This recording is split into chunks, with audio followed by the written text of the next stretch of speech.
quickly. I might have to put it down somewhere. Zero Whiskey Romeo. Let me know if there's anything I can do for you. I don't know what to do. I'm going to have to put it down. Zero Whiskey Romeo. A small plane crashes on a neighborhood street in Arvada, just feet away from a home. 4 people are hurt. And as you heard in that call to air traffic control, the pilot was trying to reach a safe landing spot near Stanley Lake, but fell short. It had taken off from Centennial Airport. We've learned 2 children and 2 adults are hurt. This is a rapidly developing situation. Your reporter in Jefferson County, Karen Morfitt, headed straight to the scene when we got word of the crash. Karen, we know you're familiar with that area and the airport where the plane took off from. What do you know right now? Well, Michelle, yeah, I live, not too far from here as well, being in Jefferson County. So we made our way over here right away. We got here right about 10 o'clock or so. And as far as we know from some of that radio control, we know that this pilot started radioing in at around 9:30 this morning. And so when we got here, we were able to just see some of the debris. And I'm going to walk you through what we've been able to kind of piece together here on the scene where we're at. So this is Oberon Road right here at Balsam. If you go about a block west from where we are, that's Brentwood. You can see a red truck right there. We're told that this plane likely collided somewhat with that truck there and then ended up in the driveway. Obviously, we've seen the pictures of that plane in the driveway of that home in the front yard there.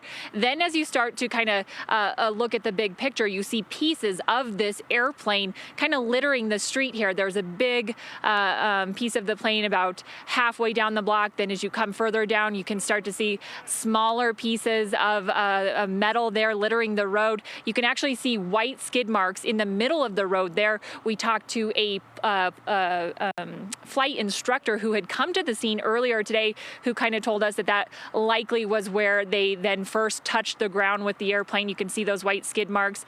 And then you come even further out and you start to see smaller debris where we're seeing like pine needles from this evergreen where it appears that the pilot likely started to come down into this area, struck a tree in this woman's yard here where we're standing. She's 90 years old. She's lived here for over 60 years. She said this obviously not something that had ever been a possibility in her mind, but you can see that branch there in her tree snapped. There were pieces of the airplane kind of littering her yard down here. We also spoke with a neighbor who lives across the street from her, who was outside watering her plants when she says she saw that plane coming in. I saw the plane hit the tree. It clipped the tree, hit the ground, flipped, slid and caught fire and landed in the neighbor's driveway. So you saw that, was it coming down pretty fast? Did it look like it was having engine problems? Or? The engine was on because it sounded like a motorcycle, a strange sounding motorcycle.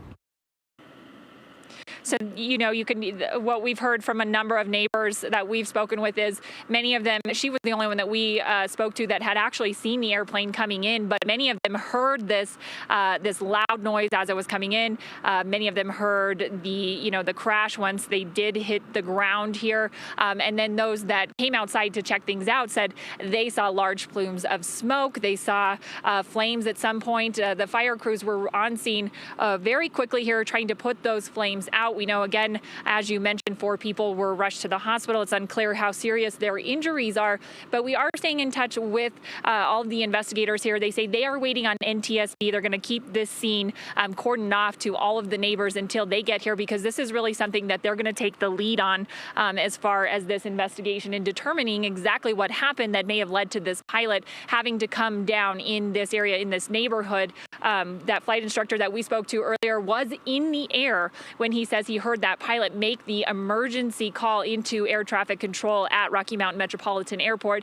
He says that when he was in the air, he was trying to watch for this plane and where they were at and help guide, where air traffic control, where they were exactly. He says that on that radio call, they mentioned that they were losing oil pressure, which is something that he says, at that point, you either try to get back to the airport or you try and put it down somewhere safely. And it's from his knowledge as a pilot or as a flight instructor was that was likely what he was trying to do here. Again, we've talked to several of the neighbors in this area, some who back up to this home and who say this is, certainly left them shaken this morning.